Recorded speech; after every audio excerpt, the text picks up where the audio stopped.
بسم الله الرحمن الرحيم الحمد لله نحمده ونستعينه ونستهديه ونستغفره ونعوذ بالله من شرور أنفسنا ومن سيئات أعمالنا من يهده الله فلا مضل له ومن يضلل فلا هادي له وأصلي وأسلم صلاة وسلاما يليقان بإمام الأنبياء وخاتم المرسلين سيدنا محمد صلى الله عليه وعلى آله وسلم تسليما كثيرا. J'invite toute la planète à méditer sur la vie de Muhammad sallallahu alayhi wa sallam. Parce que dans la vie de Muhammad sallallahu alayhi wa sallam, il y a le remède à tous les maux, avec X, les maux du monde. Je ferme la parenthèse et je voulais intituler cette intervention « L'argent n'a pas de religion ». L'argent n'a pas de religion. Toute autre chose a une religion, mais l'argent n'a pas de religion. Qu'est-ce qu'il dit lui? Ben oui, logique.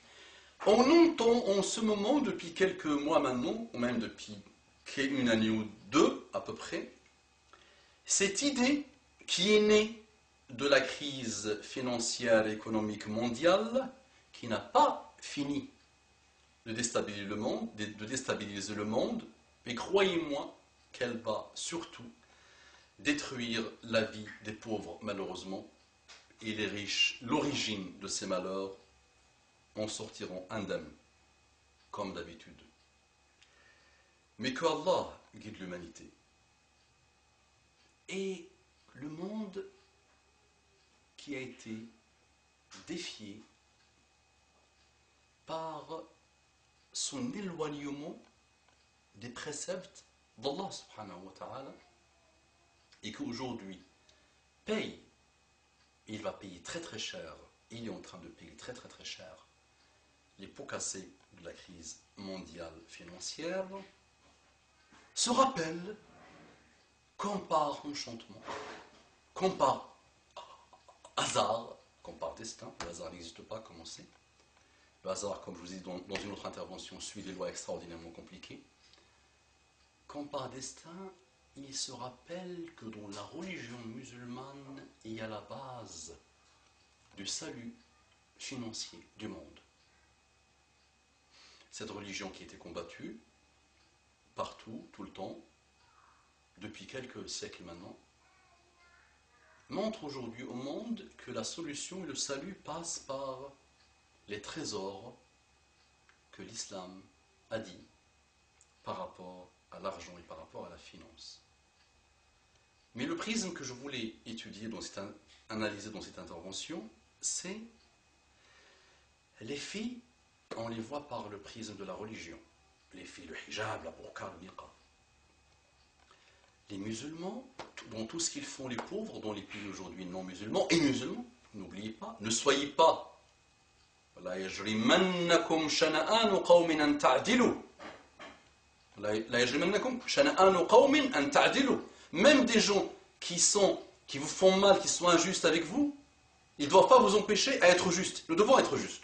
Ce n'est pas que dans les pays non musulmans que les musulmans souffrent, ou qu'ils souffrent de quelques détails, pas tout, alhamdoulilah, mais regardez ce qui se passe aussi dans les pays musulmans, vous allez être étonnés. C'est même pire parfois. Ça, c'est aussi l'adl, la justice. Qu'est-ce que je voulais dire? J'ai oublié ce que j'ai voulu dire. J'ai perdu le fil de ma pensée. Ah oui, donc je disais que on voit les musulmans, à chaque fois on parle de religion, des beurs, des jeunes qui n'ont rien à voir avec l'islam, et on parle de musulmans à chaque fois. Et l'argent n'a pas de religion, puisque la France est en train d'adapter ses lois à la charia de la finance. Extraordinaire.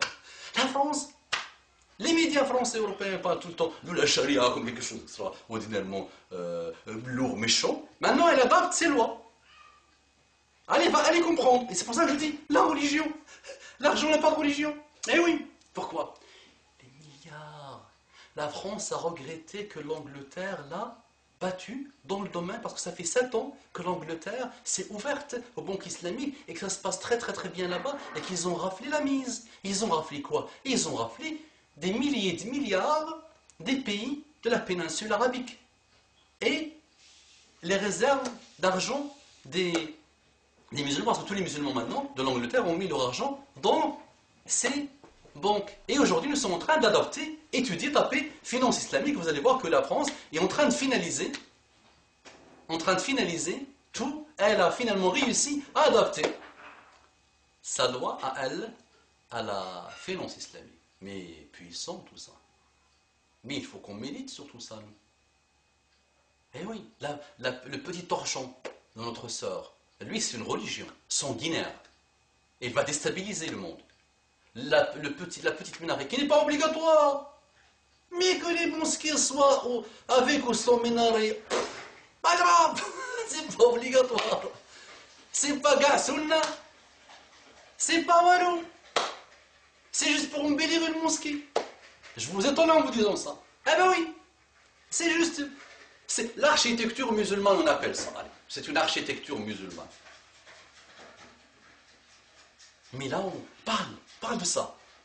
À la France, est en train de récupérer l'erreur fatale de la Suisse, qui vit maintenant, elle aussi, sous le fantomas de la peur. On installe la peur, bah oui. On gave la populace de peur. Mais, monsieur, ton voisin est gentil, le barbu, gentil, très gentil. Fatima, très gentil ta voisine. Mohamed, en berbère, Mohamed. Farid, c'est lui qui t'aide à porter tes choses quand tu arrives. Ton voisin est gentil, mais il est musulman. Et il a un respect total pour toi, monsieur ou madame. Ne vis pas dans la peur. Ne vis pas dans la peur. Ne vois pas des images réductrices. Ne vois pas ça. Mais sache que tes dirigeants sont en train d'adopter leur loi. D'adopter. De shari'iser. Shari'iser. Le mot n'existe pas. De modéliser leur loi pour qu'elles s'adoptent à la charia islamique. Pourquoi? Toujours. Pour rafler la mise. Pour rafler les milliards et les milliards. Et ils regrettent, vous allez voir. Ils regrettent. Et ils sont en train de se mordre les doigts. Que l'Angleterre les a battus dans le domaine. Maintenant, ils ont fait le tour de la tour d'expérience en Angleterre. On appelle ça. Ils ont une courbe d'expérience mûre et mature. Ils ont maîtrisé leur courbe d'expérience dans le domaine de la finance islamique. Ça, 7 ans. Ils ont battu 7 ans. Qu'est-ce que la France va faire par rapport à 7 ans de satanisme? Eh oui. Mais le petit torchon qu'une femme met sur sa tête, donc un enfant ne veut pas manger le porc dans une cantine, ça déstabilise le monde. Eh oui, on islamise tout, mais on oublie d'islamiser des choses. On oublie qu'on est en train d'islamiser des choses, non? Non, là c'est la raison, Madame l'Europe. C'est la raison. Là on réfléchit. Oui, vous avez atteint des niveaux louables de puissance et de civilisation et de connaissance et d'invention. Louables, c'est vrai. Et c'est bien. Et on vous salue au passage. Mais là, je vous parle avec vos raisonnements, avec vos logiques à vous, avec le cerveau. Eh oui. Donc c'est vrai que l'argent n'a pas de religion. Mais autre chose a la religion. Pourquoi vous voulez pas faire la paix?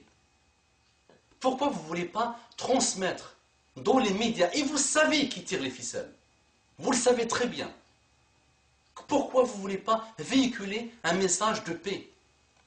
Regardez ce qui s'est passé en Hollande, le pays qui était le plus tolérant au monde. Regardez aujourd'hui où il est arrivé. Regardez ce qui se passe. Vous rajoutez la haine à la haine, et la haine va vous exploser sur le visage, je vous le dis. Et des gens comme moi veulent juste vous rappeler à l'ordre et vous dire il y a un autre message qui ne peut vous apporter que la paix, la tolérance et l'amour. Testez-le, vous allez voir. Changez une méthode qui ne marche pas. On ne change pas une méthode qui marche, oui, mais on la fait évoluer, mais on change une méthode qui ne marche pas. Je vous dis, moi, vos méthodes ne marchent pas, changez-les. أقول قولي هذا وأستغفر الله لكم فاستغفروه إنه كان غفارا رحيما اللهم صل على محمد النبي الأمي وعلى آله وسلم تسليما كثيرا